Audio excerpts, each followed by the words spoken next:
Hello, MR2. This is Buchan Island. Are you receiving me? Over. Still no reply. We must get them quickly. If a meteorite holds that rocket, they'll never get back.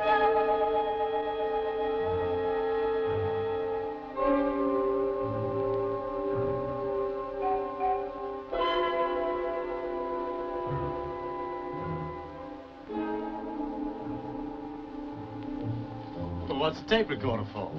I want a recording of this that can be transmitted back to Earth, just in case. I see. What are we going to see? You're going to see a moving picture. You're going to hear a story. The story of the people who traveled in this very spaceship 400 million years ago. Ready, Henderson? Yes. Right, John, if you'll care to begin. Right. Now, first I should explain that it was only after establishing that the writings of these people were based on a scale of 13 numbers and under 7 basic headings was it possible to do this translation. Now, this diary deals with a close, the last period, of what was obviously an exploratory expedition to the moon, somewhat similar to our own. Where do they come from, these people, to get to the moon? Now, we don't know that yet. Oh, one other thing. Now, they always refer to their home as our planet. Now, in modern English, it goes roughly like this. Reports from our planet are bad. They seem to have forgotten our expedition. They are so concerned with matters at home. Then it goes on to the next entry. We held an assembly today and decided we needed more oxygen and supplies to maintain this base. We shall return to our planet for these. The news from there gets worse all the time. What does that mean? Now, the third entry. Today we equipped our 2 spaceships for flight. I shall pilot the second one. It will be good to see my home again, but then we must return here. There is so much yet to explore. The situation on our planet is now very critical. It is absurd for them to go on like this. All could live together. There is room for everyone. Our spaceships are now ready for flight, and our recording machine is prepared for the leader's takeoff. All right, Wedgwood. Now, I want you to watch that panel up there. Now, the film seems to coincide with the diary from this point. The film only shows the important items, important, that is, from their point of view.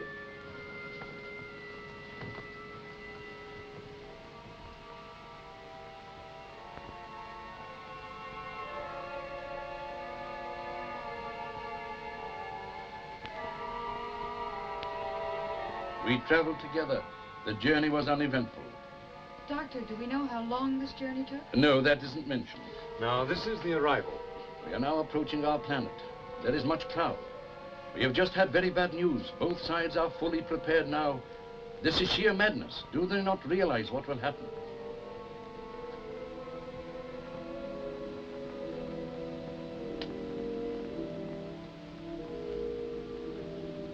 Our leader is now going in to land, and we shall follow soon. And the diary goes on. We were horrified to see the rockets on the surface. They were ready for firing. Our leader has just signaled us not to land. We fear the worst. And we were right. As we hovered above the landing place, we saw the beginning of what must surely be the end. Soon the other side will send their rockets onto our people, and then there will be nothing. Building the towns below the surface will be no protection. The invisible death will creep down the tunnels and find our people wherever they are. What are they doing? There's a war on their planet.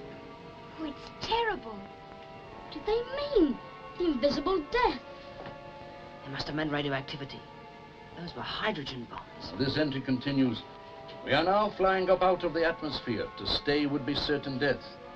We are glad to know our leader has successfully taken off again. We circled our planet 3 times. Everywhere the madness was being unleashed. And finally, our leader ordered us to return to the moon. What will happen now? None of us knows. Oh, is that all there is? That's all the film there is. And that's all I've translated so far. But just a minute. That planet. I want to see that last shot again. Is that possible? Yes, certainly. Why? Well, let me see it first, and perhaps I can tell you. Right there you are. There, you see that? That landmass. Don't you recognize it?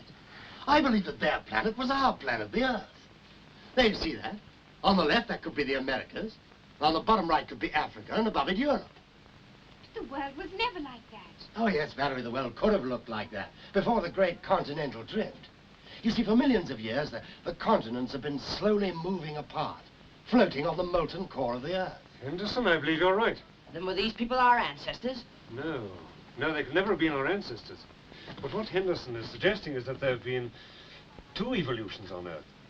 The land life of the first was destroyed by that war they spoke of. And then later, when the radioactive fallout had died, and the trilobites crawled up out of the sea again to start life all over again. That's a very fanciful theory, Wedgwood. Many of the things we discover in outer space are bound to seem fanciful at first. But after that war, what happened to the ones that escaped? Like the man who wrote this diary. Well, now that's what we're trying to find out, Jimmy, and that's what we hope this diary will be able to tell us.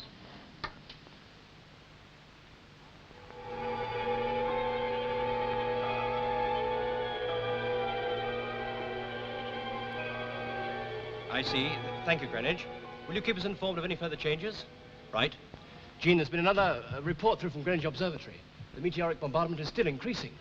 Shall I try getting onto Wedgwood again? No. I'll do that. We'll go and get some food. Perhaps they're staying in the cave for safety. The rockets aren't safe. They're exposed on the moon's surface. Well, they're very small in relation to the moon. There's not much chance of them being hit. How do you know how intense the bombardment is on the moon? Don't forget it sits out there drawing meteorites to itself like a magnet. You know a meteorite's only got to be the size of a speck of dust to go right through a spaceship. Take it easy, Jean. There's nothing we can do except to keep calling them. I'm sorry. I'm a bit on edge. I've hardly slept since the launching. Not for more than a few hours. When I do sleep, I get a nightmare none of them will ever get back.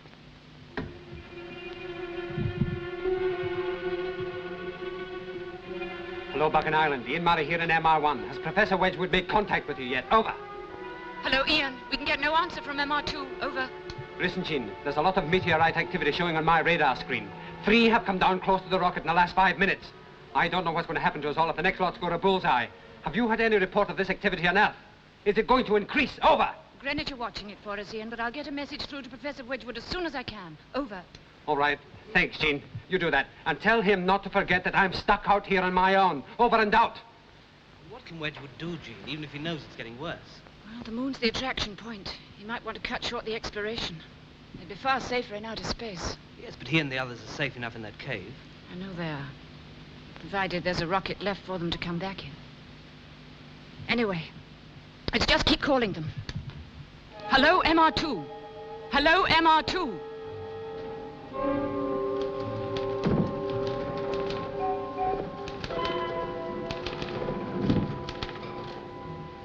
How's it going, Mary? Well, this is our route back to MR1. Yeah, we're going to have to be taking you pretty soon. In fact, as soon as John's finished breaking down that diary. You know, the long trek over here from MR1, putting oxygen in this cave, it's used up twice as much oxygen as I'd planned. Seems a pity to have to return after so few days. Don't worry, we'll be back. You know, the moon is our gateway to the planets. Now that we've come this far successfully, there's no reason why we shouldn't probe anywhere into our universe. I admire your optimism, Professor. We're still 250,000 miles from Earth. Or perhaps you'd overlook that. I thought it hadn't escaped me, but I think we'll manage it all right. Those first people who wrote that diary, they wanted to go back. I wonder what happened to them. Look, we found some toy bricks with some symbols on them. Has Dr. Connor worked out any more of the diary yet? Yeah, here we are. I've just finished typing out the next section for him. Oh, can we hear it? Perhaps you'd read it to us, Henderson. All right. There is still no message from our planet. That means Earth. Although we signal them every day. We held an assembly today. The decision was to start the great journey. What great journey? Shh, Jimmy. The great journey to find another planet, perhaps in another galaxy, where life would be possible. Then there's another entry, probably the following day, I should think. All's ready for the great journey. Some of us think it is impossible, but we shall try. Then there's another line. An extraordinary event. A spaceship from our planet arrived just before our departure. It contained one adult, the pilot, and children. Children? Well, that explains the toys. The children must have brought them. Now you shush. Go on, Mr. Henderson. Well, apparently they escaped before the invisible death reached their part of the planet. Ironically, they are the children of our enemies. We have sent the children of our enemies on the journey we had proposed to take, equipping them with most of our oxygen and supplies. The catastrophe was not their fault. Yet can we say this of ourselves? So they had charity, these first people. And hope. Then there's the next entry. Our leader set out today to reconnoiter our planet. We have just learned that he has landed. Then another entry. Our leader tells us from the planet that the radioactive dust makes life impossible for everything except creatures deep in the sea. He is returning tomorrow. This is another bit that I've translated, and this is what it says. Our leader's spaceship returned and strangely went into orbit. That could be the one we nearly collided with. You watch it in orbit every day, but there is no answer. The radioactivity must have killed them, either that or they have been struck by meteorites. There is much meteorite bombardment here all the time. You know, we saw meteorites landing when we came back from MR2. I wish I'd seen them. You can't see them, silly. You only see the dust they kick up. They're too small to see. Yeah, small they may be, but nevertheless dangerous. Especially to a spaceship exposed on the surface. John, you say that diary refers to meteorite bombardment all the time? Well, that's as near as I can translate it. I wonder if we've underestimated their danger. We know there are streams of meteorites, but we don't know how often the moon may pass through them. How many did you see? I saw two. Well, altogether about 5 or 6. In an area only 10 miles across. Henderson, I think better if you and Jeff went back to MR2. Call Gian and see if Ian's getting any meteorite readings. Yes, you had better. All right, come on, Jeff. Spacesuits, helmets. Can't I hear the end of the diary? No, you will soon enough. Oh, and tell Ian we hope to be with him fairly soon. Right. We'll open the doors for you. Let me do it. Now, I have a feeling time is running out on us. Mary, let's start collecting things together. What do you intend taking back? Just what we can carry on the trek back to MR1.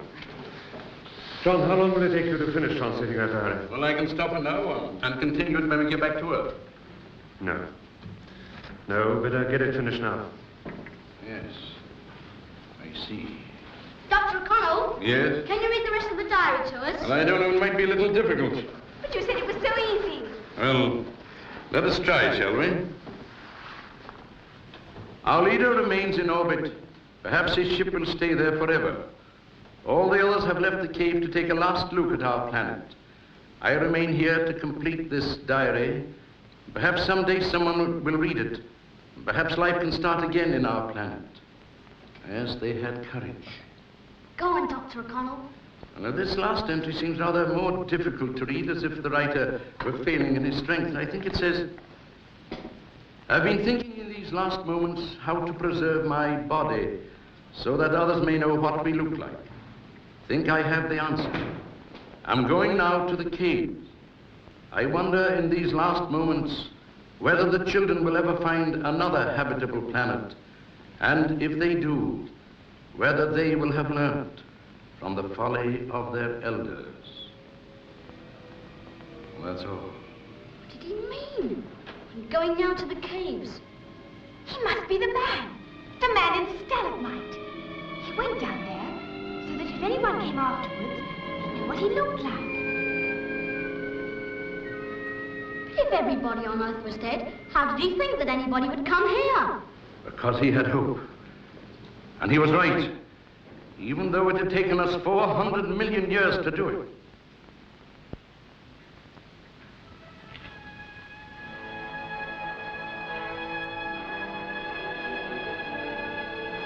Right, Jeff.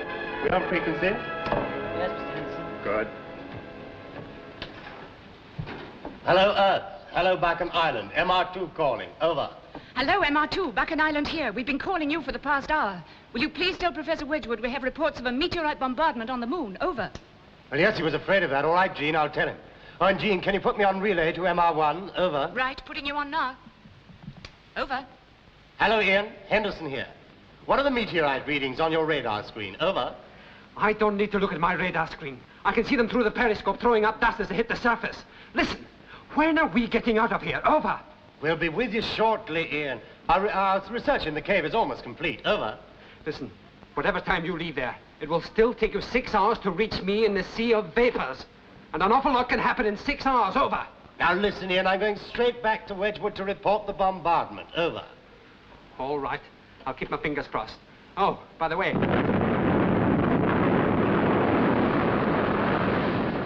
Oh, what's happened? I don't know, he's cut out. Hello, Ian. Can you hear me? Over. Hello, Ian. Ian, what's happened? Ian, can you hear me? Over.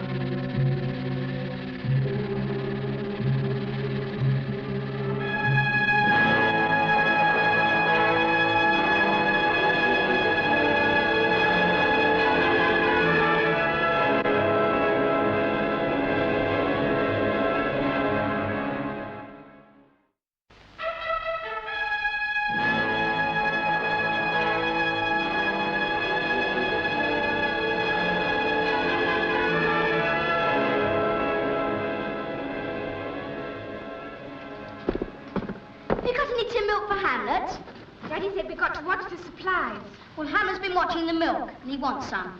Come on, Meanie, it's his last meal before he goes back to Earth. Oh, all right. I wonder if those other children had guinea pigs and things. They probably had those things with 6 legs and a snout. How could you make a pet of one of them? There's a boy at school got a snake, and he's a terrific pet.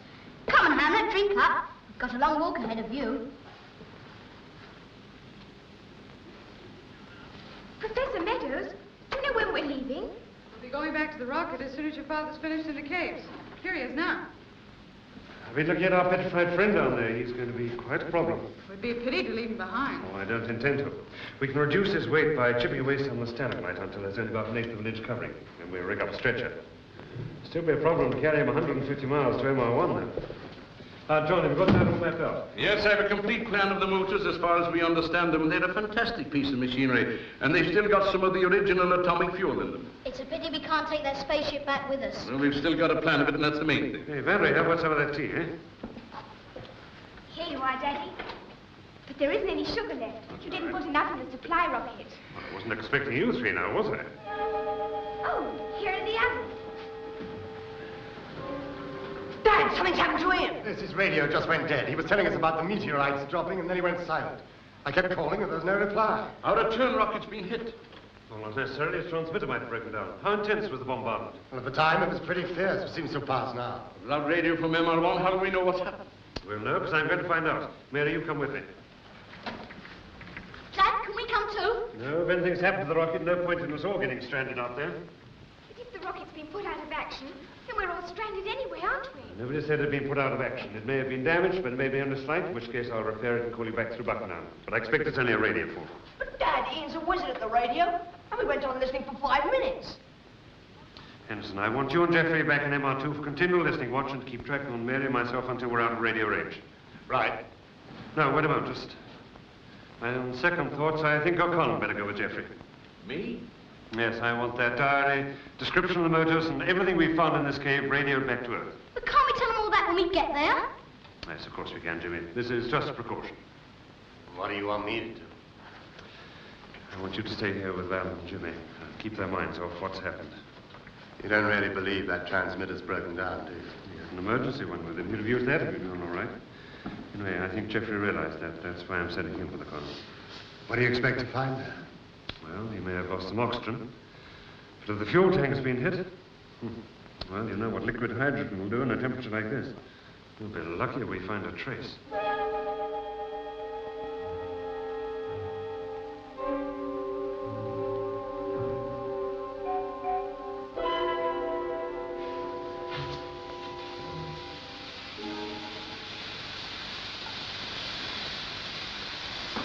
Hello, Buchan Island, MR1 calling out. Hello, Buchan Island, over. Gene, I think he's coming through. Oh, Ian, listen, he's calling. MR1 calling Buchan Island, over. MR1 calling Buchan Island, over. Hello, Ian. We're receiving you, but faintly. Are you all right? Over.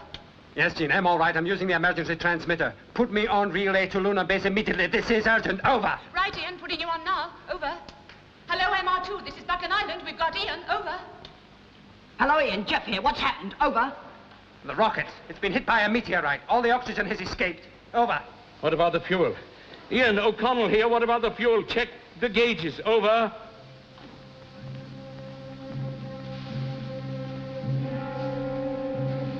Pressure's dropping. It's almost down to 0. The meteorite must have gone right through the fuel tank as well. It's almost down to 0 again. Listen, I'm getting out of here. The fuel's evaporating. It may go off at any second.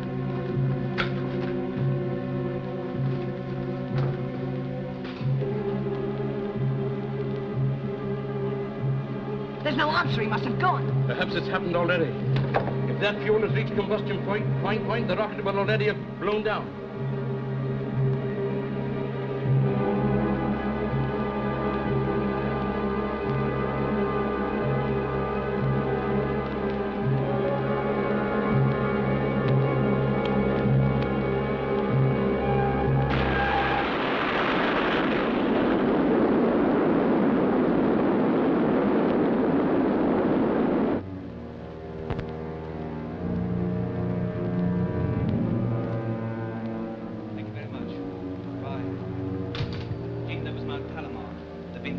Vapors through the 200-inch telescope.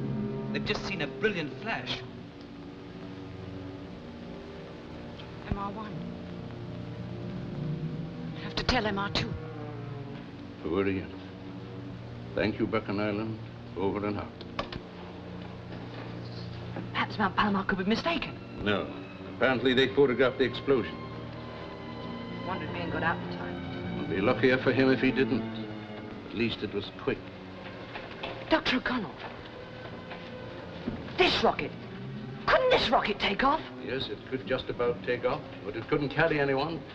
It never was intended to get back. No. Wonder if Dad saw the explosion. He wouldn't have got there in time, but he'll know soon enough. Ian. Is he hurt? I think it's just lack of oxygen.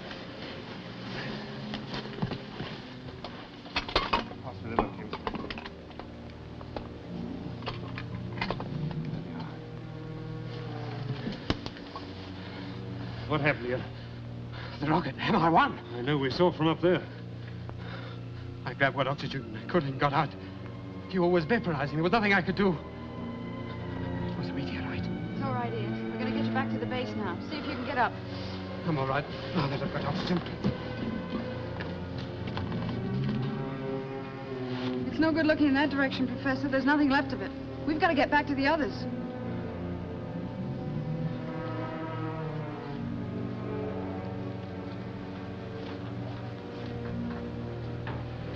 Can't you go, Jimmy? No, I knock. Daddy's been gone ages now. Surely we'll hear from them soon. Yes, well, it's no good worrying, is it, Val? Listen, that's the airlock. What's happening, Jeff? Have you heard from Dad yet? Yes, we've just heard from him. He's going straight to MR2. What do you mean he didn't go to Ian's rocket? No, he came back. He's got Ian with him. He wants us all in MR2 immediately. There's no time to waste. All right, come on.